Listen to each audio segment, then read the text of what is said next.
बिगुल के बाद आ रही है, किस भाव पर हो सकता है बायबैक और कितना हो सकता है बायबैक, जरा डिटेल समझ लें।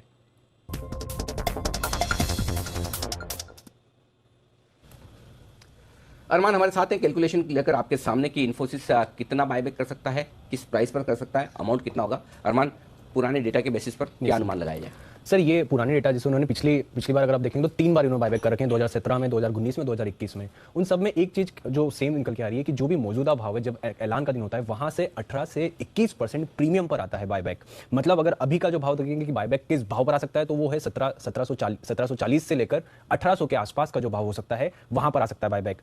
उसी के साथ साथ अगर आप इन तीनों का अगर कैलकुलेशन करें तो लगभग कैश इक्विवेलेंट और जो इन्वेस्टमेंट्स है, करंट इन्वेस्टमेंट जो म्यूचुअल फंड्स में, उसका लगभग 36 से 40% कंपनी अपने बायबैक के लिए उपयोग करती है। और अभी जो 30 जून को जो उन्होंने इन्वेस्टर प्रेजेंटेशन दिया है उसमें इनका टोटल जो कैश इक्विवेलेंट और इन्वेस्टर प्रेजेंटेशन जो इनका करंट इन्वेस्टमेंट है उसका लगभग 22,000 करोड़ इनके पास है। मतलब जो हमारी कैलकुलेशन के हिसाब से 8,000 करोड़ से 9,000 करोड़ के आसपास का टोटल जो कंपनी है वो बायबैक कर सकती है। एक चीज इसमें इंटरेस्टिंग सर इसमें ये चीज है कि इन्होंने जो पिछले 3 बायबैक है वो 2017 का बायबैक था, वो टेंडर ऑफर के जरिए था, पर लास्ट के जो दो बायबैक आए हैं वो बायबैक आए हैं ओपन मार्केट के जरिए।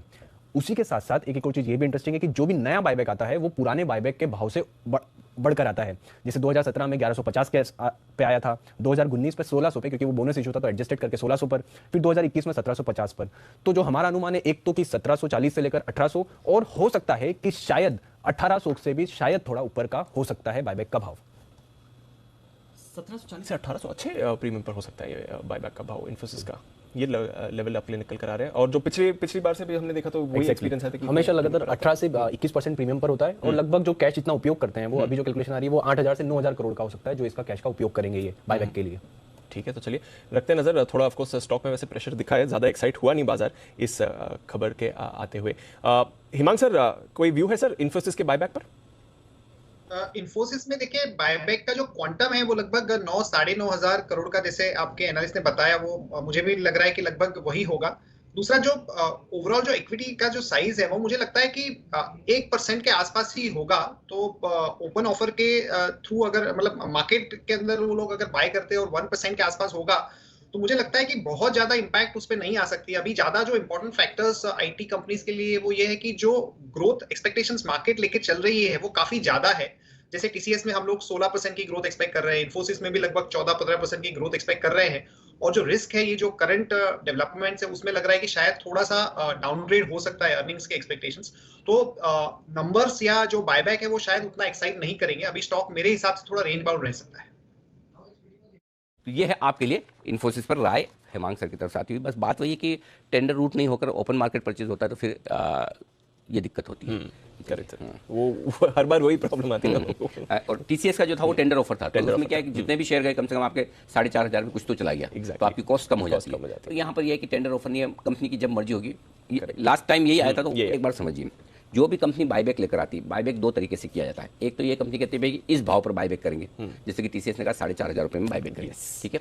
4,500 रुपये में उनका बायबैक है, एक पर्टिकुलर रिकॉर्ड डेट है, फिर एक्स डेट है, आप उस और जो टेंडर करने की लास्ट डेट है, तो रिकॉर्ड डेट के दिन शेयर आपके खाते में होने चाहिए। एक्स डेट के पहले पहले आपको खरीदना है, और जो टेंडर करने की लास्ट डेट है उसके पहले आपको वो शेयर टीसीएस के अकाउंट में ट्रांसफर कर देने, बिल्कुल ठीक है। अब उसमें से जितने एक्सेप्ट होंगे हो जाएंगे, और एक्सेप्ट होकर वापस आएंगे वो आपके पास हो जाएंगे। और आपको याद होगा पिछली बार मैंने टीसीएस के मैनेजमेंट की जमकर तारीफ की थी इस बात को लेकर कि उन्होंने 2 ही दिनों में सारे के सारे शेयर और पैसे तुरंत वापस कर दिए, बिल्कुल बहुत तेजी से काम किया। तो ऐसा नहीं कि हम किसी चीज के लिए आलोचना करते हैं, जो अच्छा काम करते हैं वो तारीफ भी करते हैं, तब भी कहते हैं। आज याद भी है कि अच्छा काम इन्होंने किया था उसकी। अब देखिए बायबैक जो टेंडर ऑफर के जरिए होता है उसमें सबका पार्टिसिपेशन बराबर हो जाता है। आपने दिए शेयर, आपके जितने एक्सेप्ट हुए वो रेशियो सबके लिए सेम रहेगा। अब आइए दूसरा तरीका, उसमें क्या होता है, कंपनी कहती है कि जैसे हम इस पर्टिकुलर प्राइस तक शेयर खरीदेंगे। जैसे टीसीएस का ये टेंडर ऑफर नहीं होकर ओपन मार्केट परचेज होता है, उसको ओपन मार्केट परचेज कहते हैं। ओपन मार्केट परचेज में क्या होता है, कंपनी कहती है कि भाई हम 4,500 रुपये तक शेयर खरीदेंगे, इतने शेयर खरीदेंगे। अब वो कंपनी किस दिन किस प्राइस पर मार्केट से खरीदेगी ये कंपनी की इच्छा पर डिपेंड करता है। तो आप ये बोलोगे आपने तो बोला था 4,500 में मुझसे ले लो, ये सुविधा नहीं है आपके पास।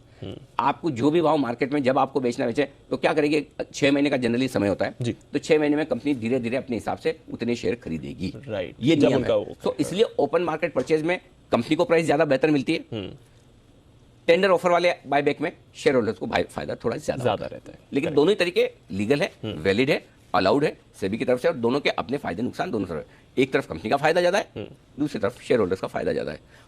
कंपनी का जो फायदा है, ऐसा मत सोचिए कंपनी का फायदा मतलब आपका नुकसान है, वो भी इनडायरेक्टली तो शेयर होल्डर्स को ही फायदा होना है, तो वो भी तरीका ठीक है। उसमें जो इन्वेस्टर्स लॉन्ग टर्म सोचते हैं उनको ज़्यादा बेनिफिट मिल जाता है। टेंडर ऑफर में जो है ना बीच बीच में ना छोटा मोटा वो तुरंत वाले वो भी बेनिफिट ले जा पाते हैं। तो अपने अपने फायदे नुकसान है, दोनों में कोई गलत या सही नहीं, दोनों सही तरीके हैं और दोनों के अपने फायदे नुकसान है। ये आपके लिए TCS पर। आइए बढ़ते आगे, अब वक्त है